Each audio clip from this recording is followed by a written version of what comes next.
अभी मैं मौजूद हूँ विद्यानगर के एक एरिया में, जहाँ पे आप मेरे पीछे देख सकते हैं कि इतना पानी भरा हुआ है कि गाड़ियों का मूवमेंट भी यहाँ पे बहुत ज़्यादा रिस्ट्रिक्ट हो गया है।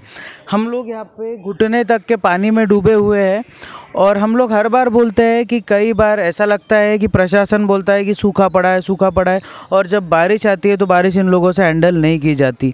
एक बारिश से मतलब एक दिन की बारिश से ये हाल हो गया है। एक दिन भी बोलूँ तो बहुत ज़्यादा हो गया। कुछ घंटे भर की बारिश से यहाँ पे ये हाल हो गया है कि यहाँ पे लोगों को इतनी तकलीफ़ें हो रही है, लोगों को आने जाने में तकलीफ़ें हो रही है, लोगों की गाड़ियाँ इस पानी में ठप पड़ रही है।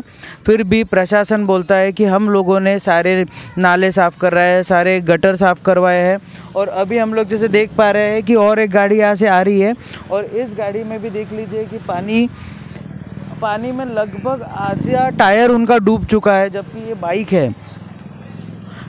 अब प्रशासन को इसके बारे में हम लोग क्या कहें? प्रशासन ने भी कुछ कहना चाहिए, प्रशासन ने कुछ बोलना चाहिए, किस तरीके से वो इन सब चीज़ों को हैंडल करेंगे और किस तरीके से इस पानी को कम किया जा सकता है। अभी हमारे साथ मौजूद है यहाँ के कुछ रहवासी। उनको क्या तकलीफ़ें हुई है, उनके घर में कितना पानी भर गया और उन लोगों ने प्रशासन से उनकी क्या उम्मीदें हैं, ये हम लोग उनसे जानेंगे। यहाँ के कई सारे रहवासी हमारे साथ में मौजूद है। इन लोगों को पूछेंगे कि इनको क्या क्या तकलीफ़ें हो रही थी इस पानी की वजह से, जो कि पानी घुटने तक के भर गया है। जब बच्चे यहाँ पे स्विमिंग कर रहे हैं पानी में, इन लोगों से भी पूछेंगे कि क्या तकलीफ़ें इनको हो रही है। प्रशासनानं लक्ष द्यायला पाहिजे। थोडंसं पावसामध्ये हे हाल आहे, याच्या हे तर आहे, पुन्हा अजून मागं सिवर लाईन आहे ते पण चोक झालेली आहे, आमच्या पूर्ण मागे पाणी जमा झालेलं आहे आणि इथे पाहिजे ते सोय नाही आहे। प्रशासन लक्ष देत नाही, कोणी पण कर्मचारी येत नाही, नगरसेवक हे इकडे कोणाचे लक्ष नाही आहे आणि आजची नाही हमेशाचीच आहे। थोडंसंही पाणी झालं तर लोकांना भरपूर त्रास होतो, घरामध्ये पाणी घुसते, पूर्ण काही लोकांच्या घरामध्ये पाणी घुसलेलं आहे। इकडे हे आहे मस्केजी आहे, मागे पण पाणी घुसलेलं आहे। ड्रेन लाईन ज्या टाकलेल्या आहेत ना त्यासुद्धा क्लिअर नाही आहे, तिथनं सुद्धा पाणी जात नाही आहे। त्या कारणानं हा एवढा सर्व पाणी साचलेला दिसतो आहे।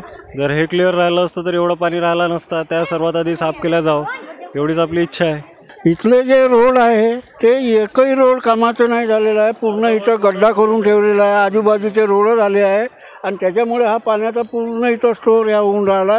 हे गडर लाईन हे ते सगळं चोकअप झालेलं आहे, पूर्ण एक थेंब पाणी नाही निघून राहिलं आहे। विवेकानंद हायस्कूलपर्यंत जो आडवा शिवाजी पार्कपासून जो आडवा सिमेंट रोड झालेला आहे, त्या सिमेंट रोडमुळे सर्व पाणी अडलेलं आहे।